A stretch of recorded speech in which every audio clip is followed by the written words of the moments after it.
What's going on, everybody? Welcome back to the show.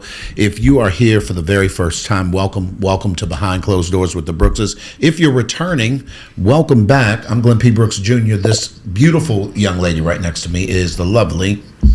Hello.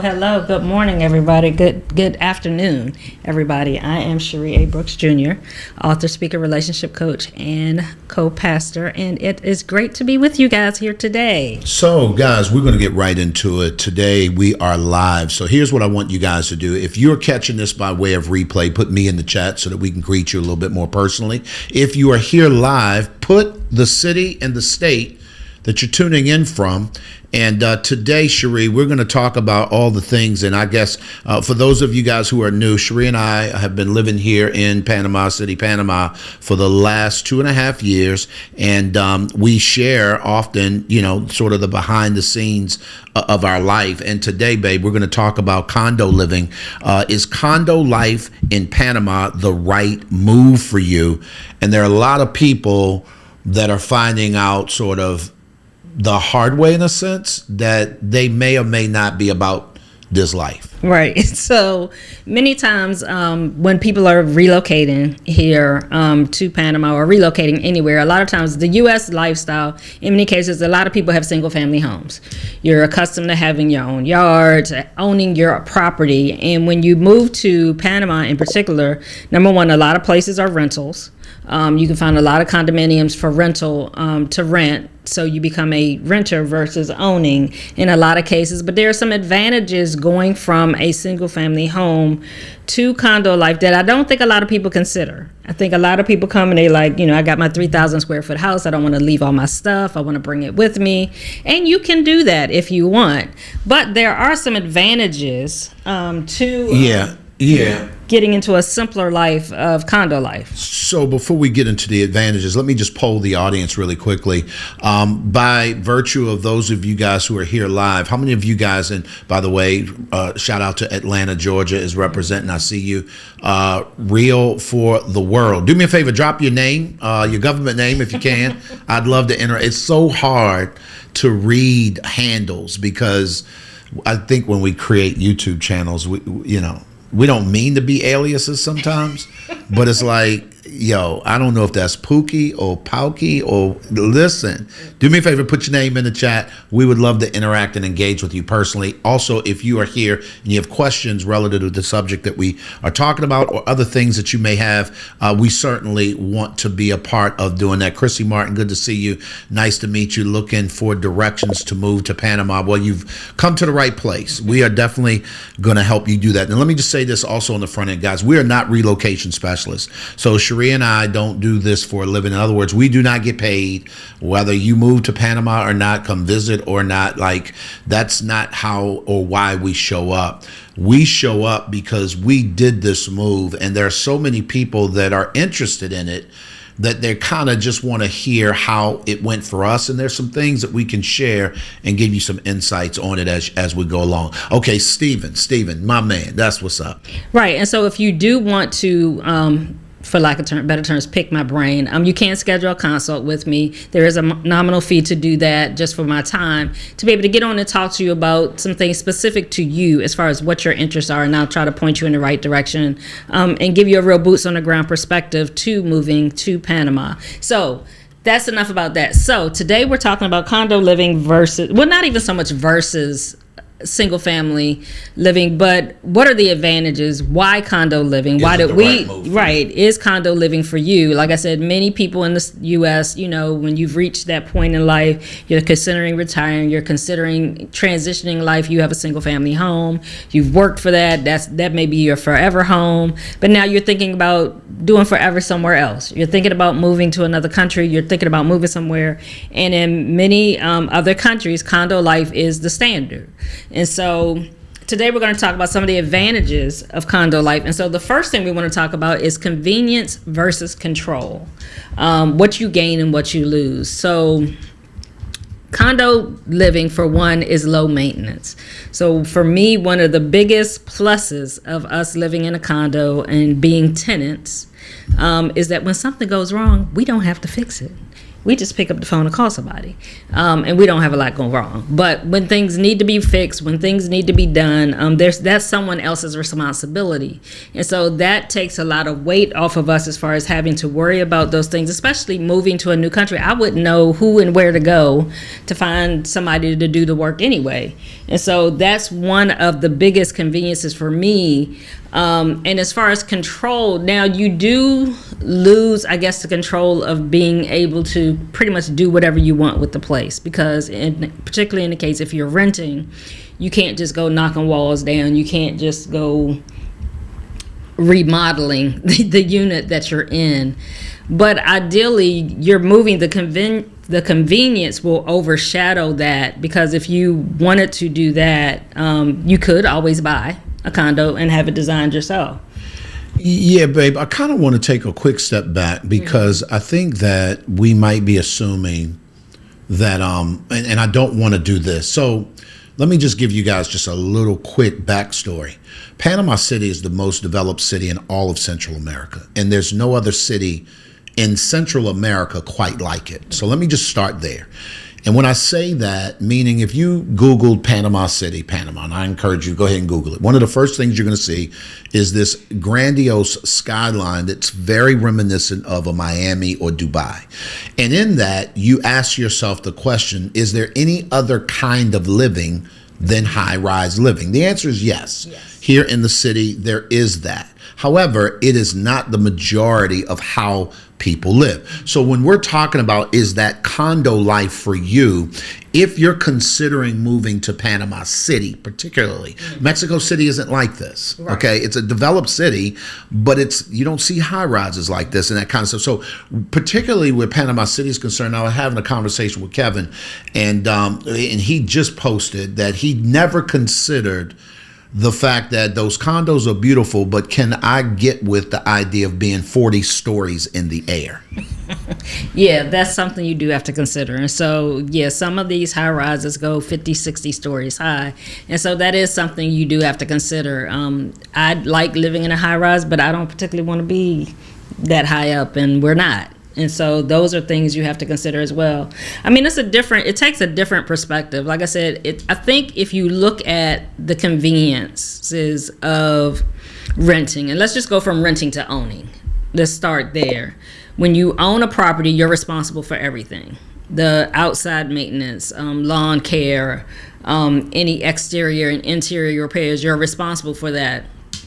When you move abroad, if you're looking for a simpler life, condo living can be the answer to that.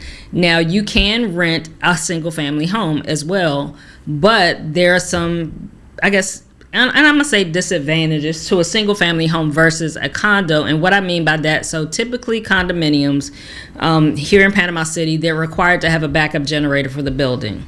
So if something happens, power goes out for whatever reason, you're going to have electricity in the common areas of the building. Now, not all buildings provide electricity that runs to the individual units, but you will have the convenience, at least you won't have to walk down 60 flights of steps if something happens in the building, because the elevators will be working. Now, the flip side of that is if you're renting a home, if that home does not have a backup generator of any sort, or if you don't install a backup generator, when power goes out, you're just out of power. There's no place in the home that's going to have power. So at least in a condominium, like I said, the common areas at the very least will have electricity. So even if it's you going to the social area and hanging out there because they have electricity there, you have an option versus being cooped up in your place and not having any electricity. So I want you guys to think, like, so in the States, a correlation would be just renting an apartment versus living in a single family home. The only difference here in Panama City is that there are no apartment buildings like that. When I say no, very, very few developers buy entire buildings exclusively to make them, quote, apartments. So each condo that you see in these high rises are individually owned by a person. Now, somebody may own 3 or 4 units. I know some people who own 10 or 12 units. I know a few people, or our real estate broker has clients that have bought a smaller building and owns each unit there. and is renting them all out as sort of an apartment. That's generally catered to the local community. But I just want to give you guys a sort of a backdrop because, yeah, absolutely, single family homes are available here in Panama City. It's not the norm. And so as a result, the inventory is not nearly what you think it might be. And the price is not what most people are probably willing to pay. Right. And so another thing that I guess you would say, we talked about what you gain. You gain the freedom, you gain the ability to not be responsible for those things. But something that you do want to consider is that, yes, living in a condo, you have shared walls. There's somebody going to be above you, somebody underneath you. Unless you're on the top floor, you just have somebody underneath you. Depending on the way that the units are structured, oftentimes your common wall that connects with somebody else, it's only one or two walls in your unit. It's not, and it depends on the location. Now, I will say, because of the construction, the way buildings are made here, I know for us, very rarely do I hear anybody next door.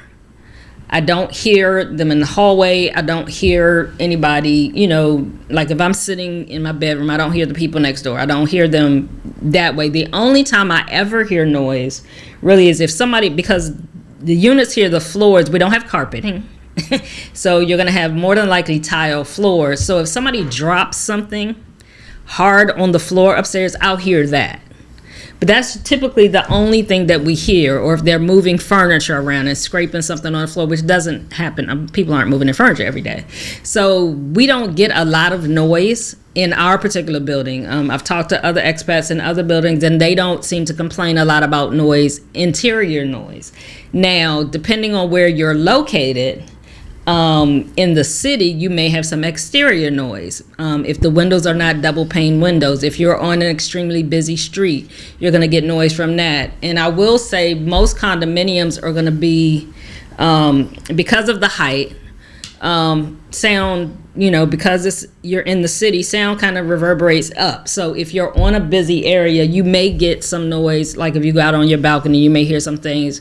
For us inside, we don't hear a lot of outside noise.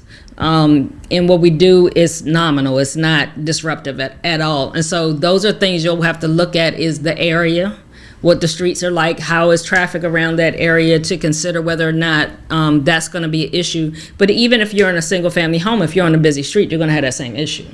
Yeah, and it's funny. I'm glad you said it that way because just like in the U.S., so for example, you may live near an expressway or a highway, and if you ever notice, those highways have these huge sound walls, if you will, to kind of keep the noise level from sort of spilling over into the neighborhoods. So think that that there's none of that here.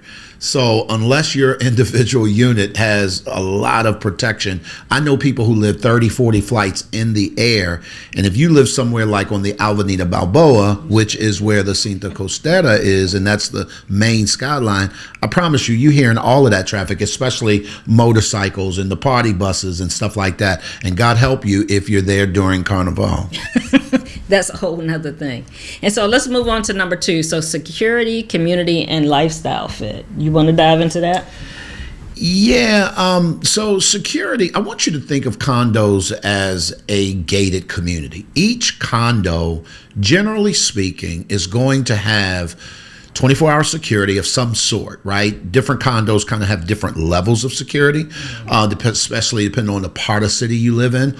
You go to the JW Marriott, for example, which is a hotel and a residence. I'll guarantee you're going to need to bring your birth certificate almost just to get in the door if you're a visitor, because they have a pretty high level of security because they're attached to a hotel.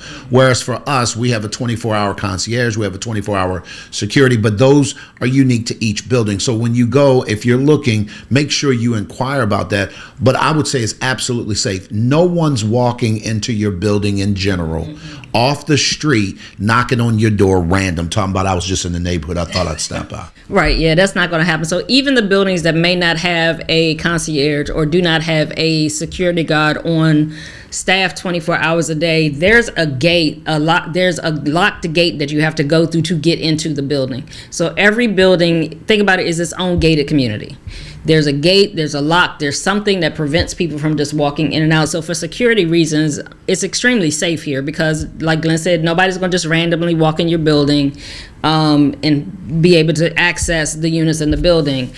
With that being said, also that can help to breed a sense of community because the people that are inside, if you have a common area in your building, oftentimes those people will commune in those areas, around the pool, around whatever social area you have. And so it gives you an opportunity to get to meet other people, to connect with people in your building. So you don't have to be as isolated as if you're in a single family home. You're going to be more isolated to yourself because it's a little more difficult to just randomly be outside and meet your neighbors, because in many cases, expats that are moving here, you're either retired or you're working online, so you're not going to and from a job. So you're not going to have that daily interaction with people in your neighborhood. Whereas in a condo, it gives you kind of a built-in community, a place to be able to connect with other people. Yeah, and I just want to say that one of the reasons why many people really are careful about where they live is that they're sort of checking for the community. I remember when we first came back in January 2023 for a bit of a scouting trip. We were here on vacation for our 24th wedding anniversary, and we had some friends with us. But we also had been researching for about 2.5 years prior to that. So we said, while we're in town on vacation, let's schedule some private tours where we can go and physically put our eyes on properties and maybe areas of the city, certain developments that we had been looking for. And what was crazy was we went into this absolutely magnificent place, beautiful to look at, but it was eerie because there was no one there. And we had the thoughts, we walked out to the pool area, massive pool pool beautiful situation, absolutely gorgeous. Beautiful. But Cherie, remember, what was your thought when we saw one elderly person out there sunning and tanning a little bit, and I promise you, we had the thought. Right. So I don't know if you guys remember the movie Cocoon. Well, the elderly people, they went into the pool because it was like going to give them youth again. It felt like that. And so, because there was nobody there that's like, all this beautiful water, it was very peaceful. But I realized there's no community here. And what we learned as we asked the realtor that we were out there, they were like, yeah, a lot of these units are owned by people that snowbird. So they don't live here full time. So if you're looking to live here full time, you may be one of a handful of people that are here all year. There'll be people that'll come different times of the year, but it's not fully occupied at any particular time. And that might be a benefit to you, but if you're like us, who you wanted community, you want to be able to interact and engage with your neighbors, that wasn't the move. Yeah, I didn't want it to be that. I wanted felt like peace. A ghost town. Yeah, I wanted peace, but I didn't want to live in a ghost town. So those are questions that you want to ask. What is the occupancy of the building? Is it predominantly locals? Is it predominantly people that live here full time? Are there a lot of rental units? Are there a lot of Airbnb units in the building? You want to find out that, because that's going to speak to whether there's a transient people Absolutely. Coming in and out of the building, what the traffic is going to look like in the building. So those are questions that you want to ask, and that's going to speak to what type of community you want to live in. You may be the type of person you want to meet new people every week. Absolutely. So I know some people that stay at like the JW Marriott in the Ocean Club, they wanted to live there because they want to be able to meet new people. They want to be able to connect with people, and because there's a hotel attached to that, the JW Marriott is attached to the Ocean Club, when they go to their common area, to the pool area, they get to meet new people from all around the world every weekend or every day when they go down there. But that's something that they wanted to do. For me personally, I'm too much of an introvert for that. I kind of like seeing the same people every day.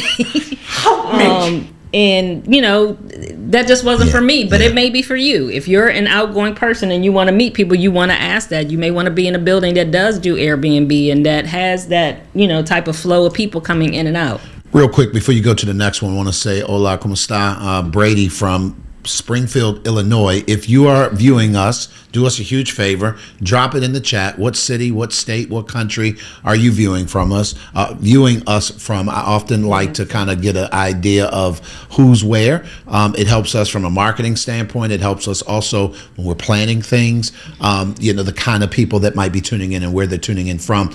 We've got two other things that we want to kind of touch on. But before we do that, if you guys are interested in maybe jumping on a taste and see, and I don't know if you can pop that in the chat so I can put it up on the screen, babe. But a taste and see experience with Cherie. We created a way for you guys to get your very specific questions answered. If you want to jump on a call with Cherie for about 30 to 45 minutes, I think it's like, it's some nominal, it's less than $100. It's some nominal fee that we're basically just charging for her time, but she's going to give you the whole layout, right? Everything you wanted to know, support it with some PDF stuff. We're going to actually connect you to people we know that do that thing, because again, we're not relocation specialists. We're not realtors, none of that. But we do know a bunch of people, and that's one of the things that we pride ourselves on, is that we've grown a pretty significant community, and we're not gatekeeping.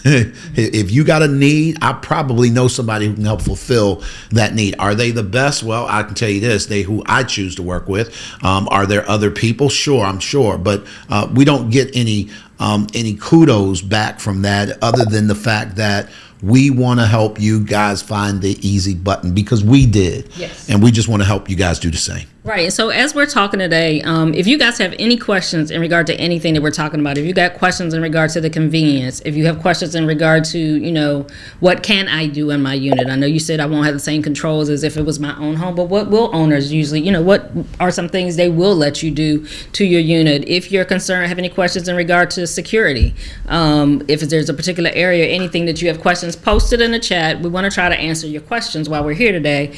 So go ahead and put that in the chat. So let's move on to the next one. So the next one is costs you expect and the ones you don't.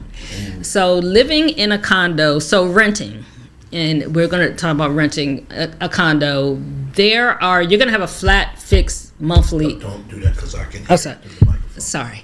So you're going to have a fixed monthly rent every month, and in most cases that includes your water, it includes your gas. Now these are things you're going to ask when you get ready to sign your lease. When you find a place, you're going to ask them what's included in the rent, and so you'll know what that fixed cost is, and you can negotiate. Everything in Panama is negotiable. So if they say they want $1,200, you could say, well, I only want to do $1,000, and I want to sign for 2 years instead of 1 year. So play that game, go back and forth, and try to get it to what it is that you need it to be.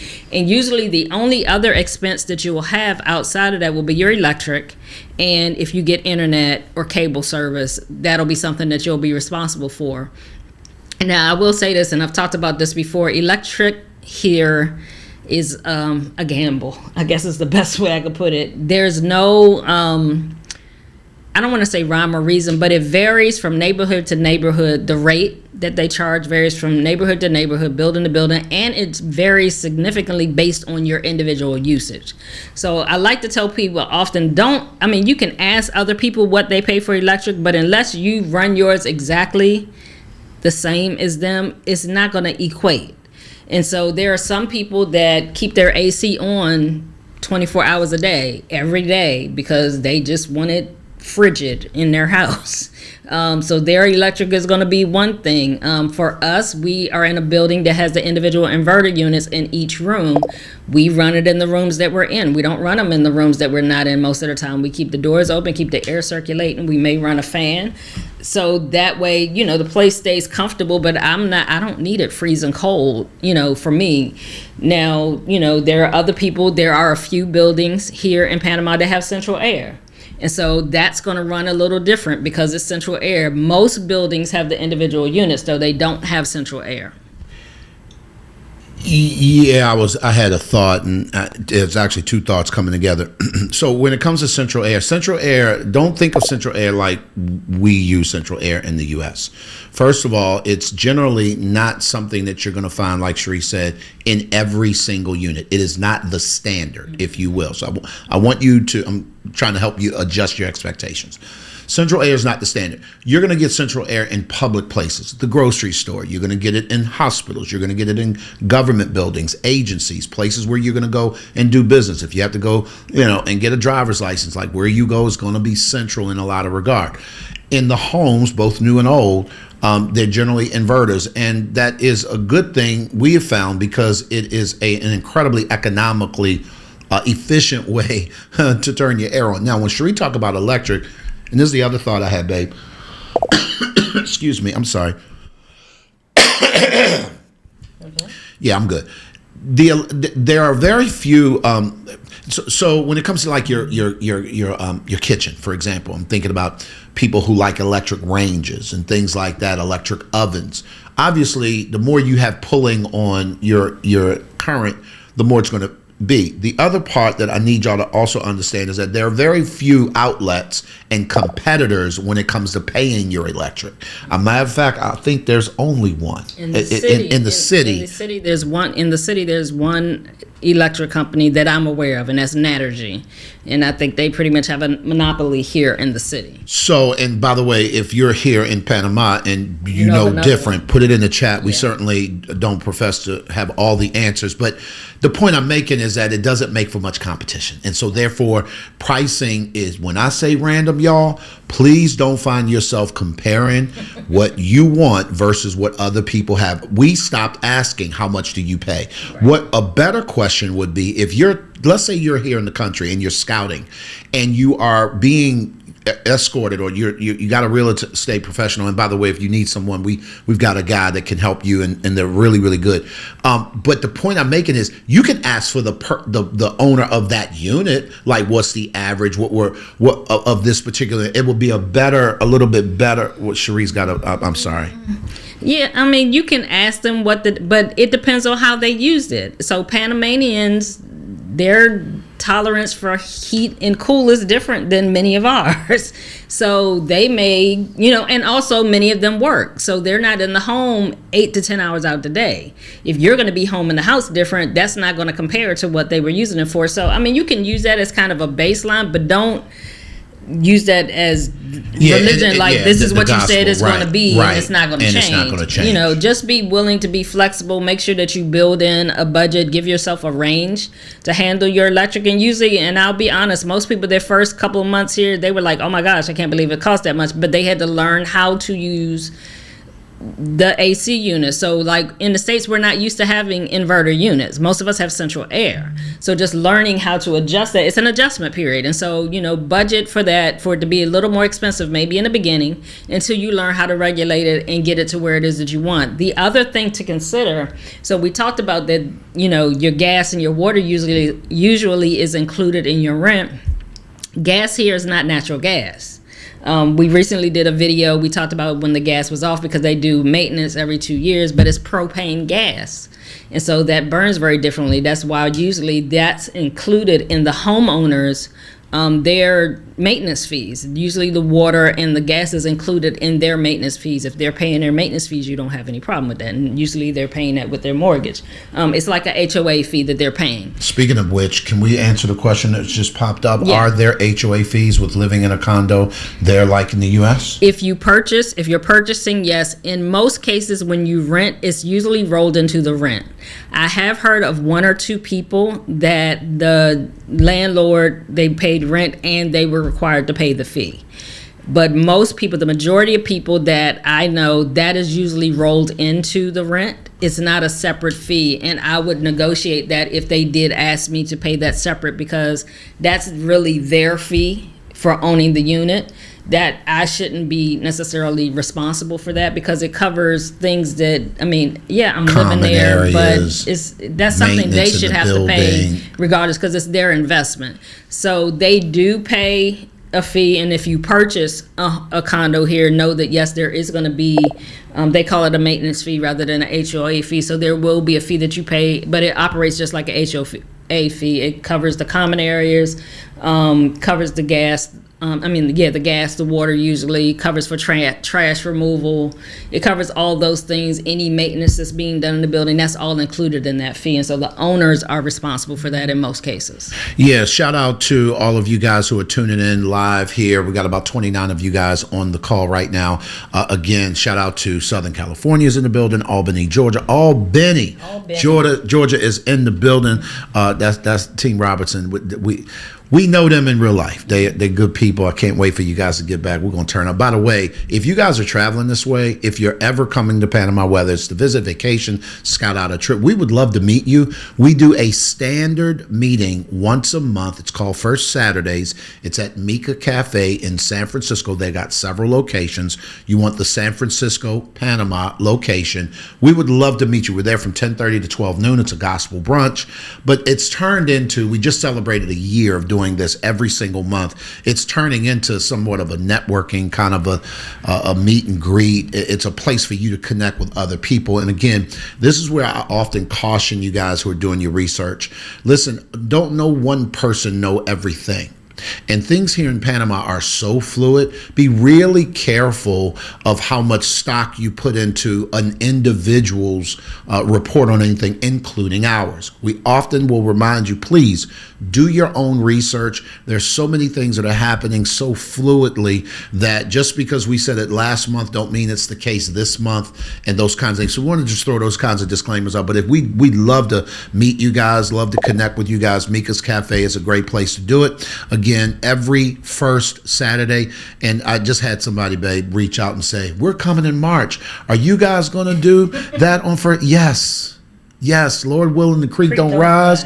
We gonna be that. And the reason why, y'all, is that since moving to Panama, our YouTube channel went from 1,000 subscriptions to 8,000, and it's climbing, and it's getting more and more people. There's no way we could, and you would be shocked and amazed as to how many people say, "Oh my God, we're gonna be in town this week. Love to meet you guys for coffee." Are you? Listen, that probably ain't gonna happen, and the reason why is because we busy living life. Yeah, and it's too many people to be able to do that. When we first got here, we were trying to, as people would come, but as the numbers have grown, there's no way that we can keep up with meeting you guys individually, which is why we started the first Saturday, so that we created a place where you guys can come and meet us, which gives you an opportunity for us to connect. And that's one of the reasons I know you want to go on, but one thing I do want to say, and then we just got somebody that said they recently was here and they appreciated the fact that we were there. Next stop, I really enjoyed my first brunch. Yay. Listen, that's how it works. And so, y'all, I'm going to promise you, there are people who are actually creating the time that they come to Panama around the first Saturday. And what we do, because you want to meet us, we've kind of vowed to us, unless something grave is going down, like somebody's sick, or in one time you weren't there because you were actually in the hospital on a first Saturday, we're going to be there. We have sort of, it's a standard on our calendar. We're going to be there, and that's because we want to get a chance to meet many of you guys. So yeah, I know you want to keep going, babe. So wait a minute, Rachel just says she'll be here hold tight. On December 2nd. Say it again. Rachel says she'll be here on December 2nd in their condos in San Francisco. Awesome. We look forward to seeing you guys in December. Absolutely, Ray. Absolutely. And look, here's another tip real quick, and this happens all the time. If you guys randomly see us in the street here in Panama City, don't be weird.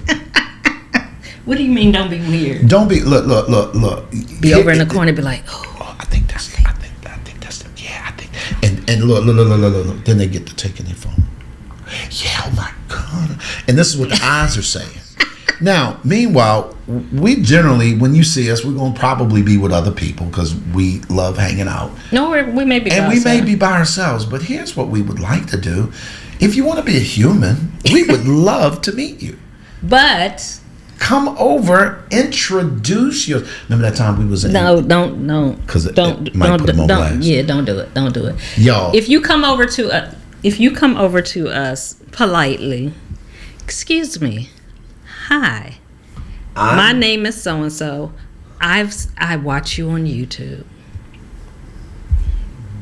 We are fine with that. Would be a good way to We are look, fine with at that. this point, I'm hugging. At this point, I'm going to take a break from my breakfast. At this point, I'm like, you want a picture? Like, we good. Right. It's the weirdness that we ain't good. Right. The truth is, it encourages us It really when does. No, we it see does. people, when we get Makes us to feel when we like get we're to doing the meet right people, thing. because unlike on Instagram or even other platforms, we don't get to see who you are here on YouTube. So you guys see us, you communicate with us, you get to engage with us. We're big and live and live in color with you, but here we don't get to see your faces. We don't know who you are. Like Glenn said earlier, many of you guys, you're using an alias, tag name. Your name is not your name. So even when you see us and you introduce yourself, I'm not going to remember that you were, I'm trying to pick somebody. Look, Well, even my name on here is Life on Purpose for Real.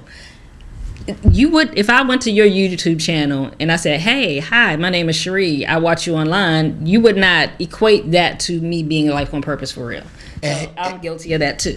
So here's what's funny. And then which one is it? Is it the male or is it the female? Because she's got a picture of me and her in her thumbnail. Right. So I know that's a lot. Right. But, look, do us a favor. But Please we don't introduce mind yourselves. you coming up and introducing yourself. Like I said, it encourages us. It lets us know that you guys are real, that you're real people, that it's not a bunch of bots watching us here online. And it just encourages us to know that we're adding value to other people. So we don't mind you coming up and speak. Just like Glenn said, don't be weird about it. Don't be weird. Don't be weird about it. Don't It's okay. We're not. I know people always say, you guys are, Somebody said recently, they said, y'all celebrities. I'm not. No, we're not. No. Look, Cherie, somebody recently said, I commented on somebody else's thing, and that person was here in Panama, and I commented on something, and the person spoke up and was like, "Hey, I saw you at Michael's that day, and I didn't want to be rude and interrupt you." And I get that. I totally get that. I understand, but I want you to interrupt me.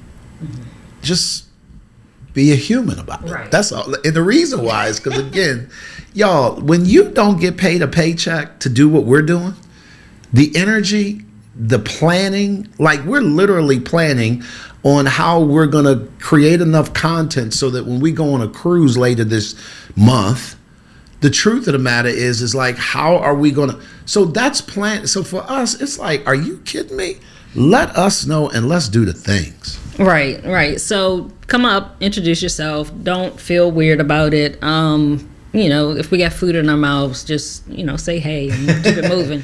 But we would love to meet you guys in person. We'd love to meet you guys and get to, hug your neck and say hello and do all those things. And so we got one more, right? So real quick, I wanted to go back before we go on to the next one. When it comes to costs, there are some hidden costs, hidden expenses that even as a renter, when you're staying in a condo, or things that you do have to consider that you may not think of. So we talked about the AC units because we have these inverter units. So usually as the tenant, you are responsible for the quarterly maintenance of those units, which is every 3 months you get maintenance for it. That's something you'll be responsible for.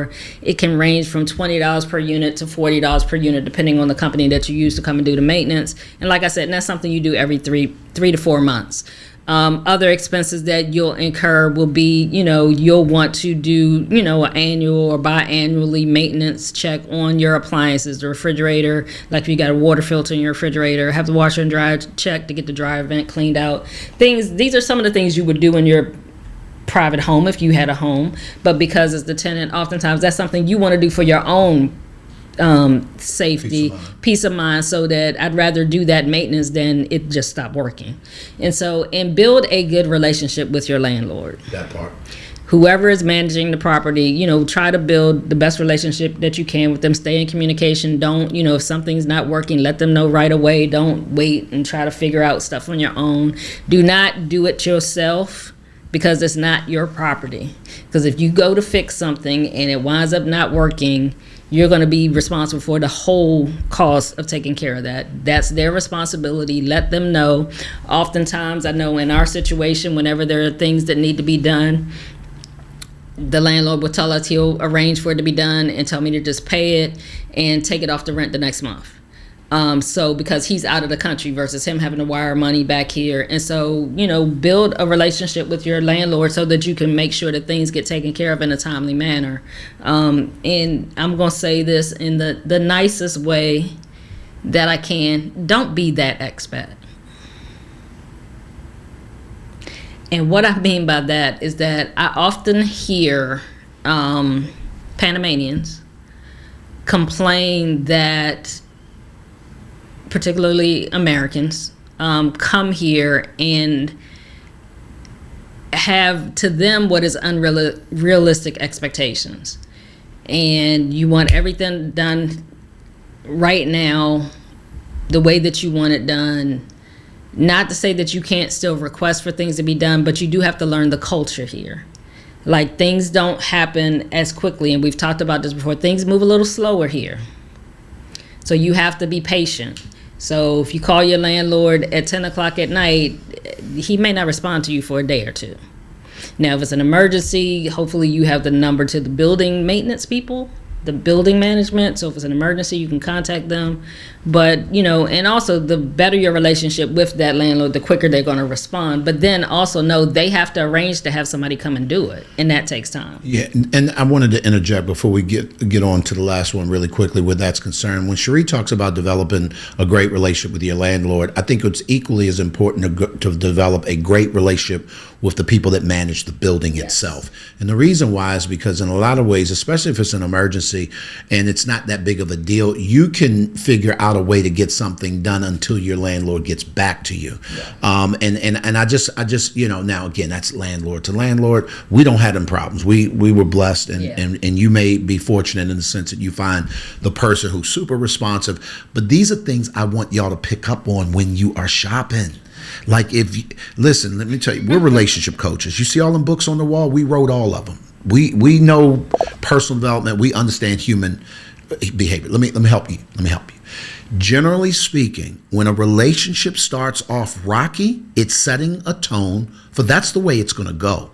I think it was Maya Angelou who said, when people tell you who they are, believe them the first time. Right. A lot of people leave that little part off at the beginning. No, the first. Mm-hmm. So I want you guys to sort of pay attention to that, because at that particular point, you kind of get an idea of who you may or may not be dealing with. Let that be a precursor, because if you go to mess around and now you locked into this relationship with this person who has been ghosting you, haven't been super responsive, all of those kinds of things on the front end, and now you jammed up for a 2-year lease, and you're like, oh my God, is this what I'm living with? So I want you guys to be very, very mindful of that. Right. And so I want to piggyback on that real quick. So when you meet the owner or the property manager or whoever it is, when you go and view a property that you're looking at renting, use discernment.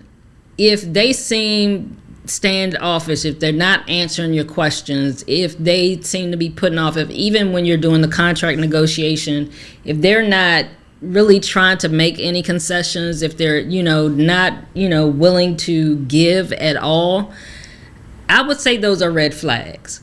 Because the thing you have to remember, like, when you're renting here, you're renting from an individual. It's not the building that you're renting from. So unlike an apartment complex in the States, when you rent a unit, you have a whole building. There's a property management company that's managing that whole building, and it is in their best interest to make sure that those units are repaired or taken care of, because they're going to roll that over to somebody else. They want to maintain a certain standard throughout the entire building. Whereas here, you're renting an individual unit in a building, but it's owned by an individual. So if that relationship with that individual is not good, there's no one else you can go to. There is no building maintenance workers that are going to come in your unit and repair things. Now, the building maintenance can help you negotiate some things with the owner. In some cases, they can help if you have been having a problem and your owner's not responding. You may be able to go to the building and say, hey, this has been going on. But why have to go through all of that? Because that's just prolonging it even longer. So use your discernment when you meet whoever that representative of that owner is. If you don't get to meet the owner, ask a ton of questions. Ask them, if something goes wrong, what is the procedure? How would we take care of that? Are there, do you have a list of vendors that I can readily have if things, if I need to get things repaired? So those are things to consider. And I know this seems like a lot, but we want you to be prepared. We want you to know what to expect when you do come here. And even with all of that, I still would choose renting over buying any day. Yeah, and again, we got so there's a litany of things that we can do to help. When it comes to investing, when it comes to renting, when it comes to buying, we have a preferred partner that we deal with, Matthew Marks, Real Estate, Panama Real Equity Realty. Great people. We're getting ready to do an episode coming up really, really soon with him about an investment property and some other things. Many of you guys have jumped into those information sessions. We're going to be doing another one here before too long. If you want to know more about that, if you want to get on the wait list, and that way you can hear from, quote, the horse's mouth and people who are professionals when it comes to the rules of play. That's why Cherie says emphatically she would rather rent than own. At some point, we probably will own something here, but it will be for a specific reason with a strategy behind it. It's not just because we need to own our home. We don't need to own a home in order to live well here. So I need you guys to understand that. So from that standpoint, that makes sense. The other part I want to encourage you guys, if you guys are not a part of our day one community, this is a way that you can get some direct access not only to us and feedback, but from others in that community. For example, Neil Robertson and his wife, shout out to you guys, are going to be coming back in February for his birthday. Well, they were here last February for an event that we did specifically for couples. We got to know them in real time. Of course, we're going to prioritize you guys when y'all come here and make sure that we get a chance to meet your family. Are you kidding me? If everything works out, we probably have you over for dinner. But we know them in real life and got to enjoy. But they came, we met them here. They came, they became a part of our community, and we have values, the whole bit. And it's not crazy, it's not strange. I want you guys to understand the value of community here. Cherie and I, that's how we move. That's our DNA. Those are our value systems. And so that's one of the reasons why we harp on these kinds of things, because I've seen people try to go it alone and they've absolutely lost their shirt, their life savings. You don't hear those horror stories often. We get to see them in real time. It's disheartening to watch a person sell everything they got in the U.S., their home, they detach from everything only to get here, and this thing don't work out, and it's not what you thought it was, and now you've burnt your boat. You've got no place to go in essence. So we don't want to see those kinds of things, and it happens more than you know. Yeah, and it's heart-wrenching when somebody makes that decision. And I always stress to people, when you make a decision to relocate, that's a life-altering decision.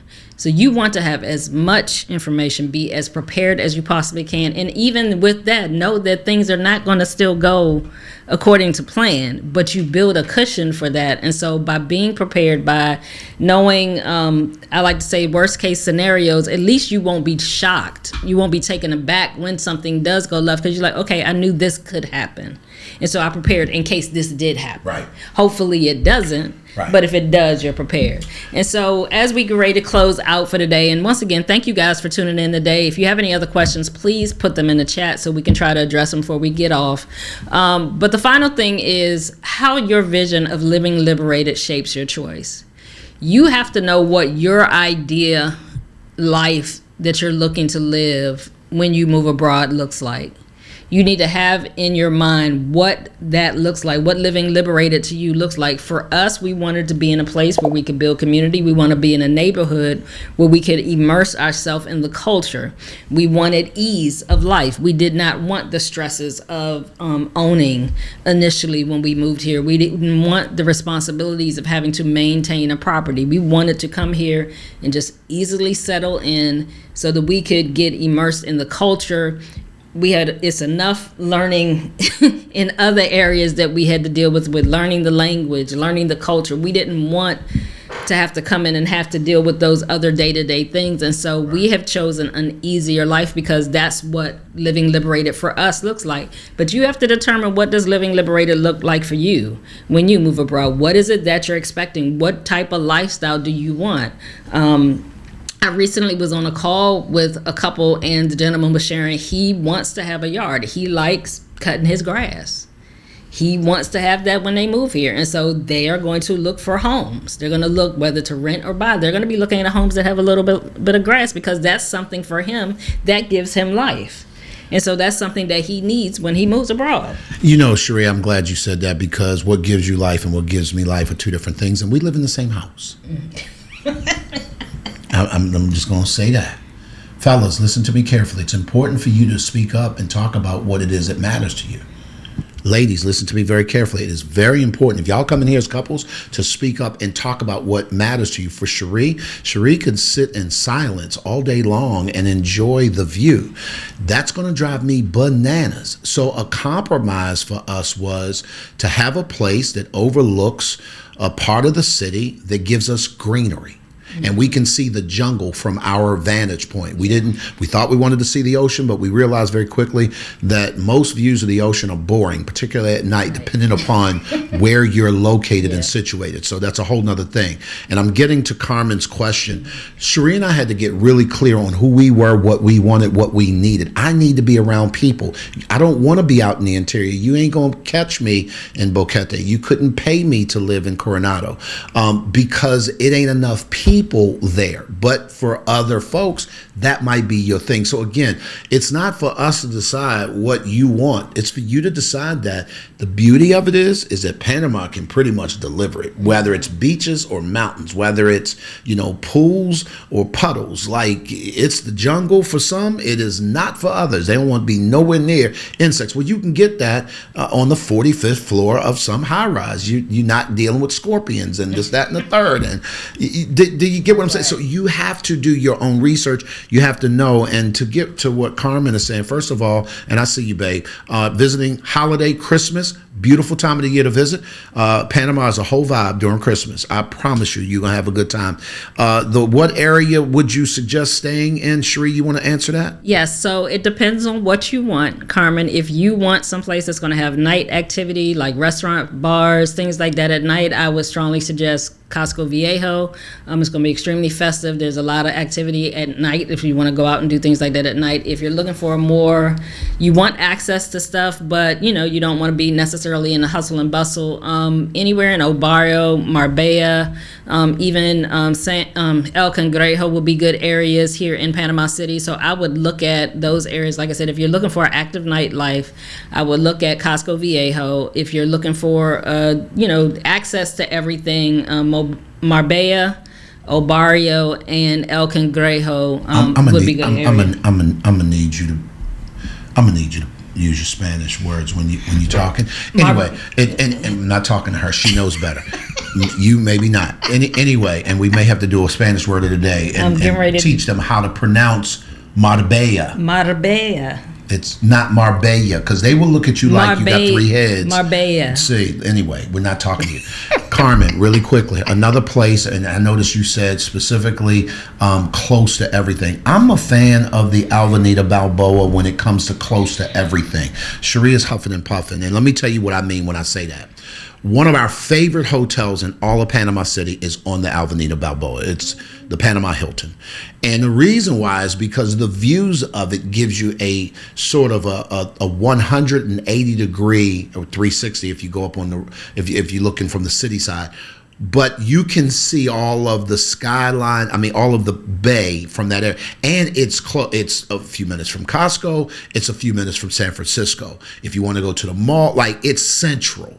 Now, it is also super noisy around Christmas. And so please be prepared. Oftentimes, if it's a parade and all of the things, a lot of times that stuff now, it's not happening this year. But a lot of activity is happening on the Avenida Balboa. If you like to get out and walk, particularly early mornings, if you're going to be here on a Sunday, that's a beautiful place because you have the Cinco Costera right across the street of Avenida Balboa. So again, do your research. If you want to get really specific, schedule a taste and see call with Sheree. And I promise you, she can get you all the way straight and help you to really, really, really nail or drill down on what it is that you want to do, babe. Okay, so you want to correct my Spanish? You want to tell them how to say it correctly before I give them the Spanish term of the week? No, we're past that part now. Let's just give them the term.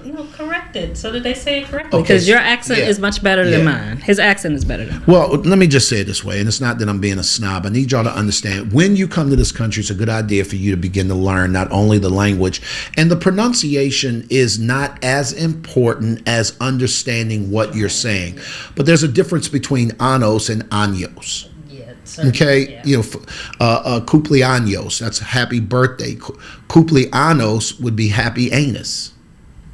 As in anus. As in your butt. Your anus. Very different words. So I just need y'all to understand. So, it's Marbella, it's double L's, it's a yes sound, it's Obadio, Rio. You got to roll the R's a little bit, practice it. El Cangrejo. So again, and believe it or not, we actually give each other a bunch of grief because we're trying to assimilate. Like, we want to get this culture all the way right because it's the difference between deep relationships and not. So that's kind of it. What's the Spanish word? Right. So the Spanish term of the week today is how much does it cost? And so this is something you're going to need when you go look at properties. When you go to the store, you're going to need to be able to ask how much does it cost? And in Espanol, it's cuánto cuesta. Cuánto cuesta. So the term is how much does it cost? You would simply ask cuánto cuesta? Cuánto cuesta. Cuánto cuesta. Now you're going to need to know your numbers so that when they respond back to you, you're going to know what that is. But that's how you ask how much does it cost. And you can always ask them to put the number on their phone to show you what the amount is if you don't understand the number. So one of the things that we want to do, help you, if you are looking to come this way and you're learning Spanish, if you can get your letters down, particularly your vowels, a, e, I, o, your numbers, maybe being able to count to 20 and 30, you get the 20, you can do 30, 40, 50, 60 a lot easier. And the reason why is because when you get in an Uber, first thing they're going to ask you is for a PIN. Yes. And so if the PIN is a 4-digit number and it is 369, 3698, that's the number, right? Well, you could say 3698, or you could say 36, which is 36. Does that make sense? And it's just it's easier. And 92 or whatever 92, whatever it was I said, I can't remember. The point I'm making is the more you learn, the more they want to help you. Yeah. And one of my favorite terms is estoy aprendiendo español, meaning I am learning Spanish, and then I may follow up with it's muy poquito, it's muy poco, meaning, listen, I want to learn, I want to engage, necesito practicar, I need to practice, but I need you to slow down, be patient with me, and let's go through this because at some point I need to know this. Maybe not so much as a tourist, but if you want to live here, it changes the entire landscape of your experience. Yes. So thank you guys for tuning in today. Appreciate you guys. If you have not subscribed, please subscribe. If you'd like to become one of our Day One members, please go ahead, click the button and join.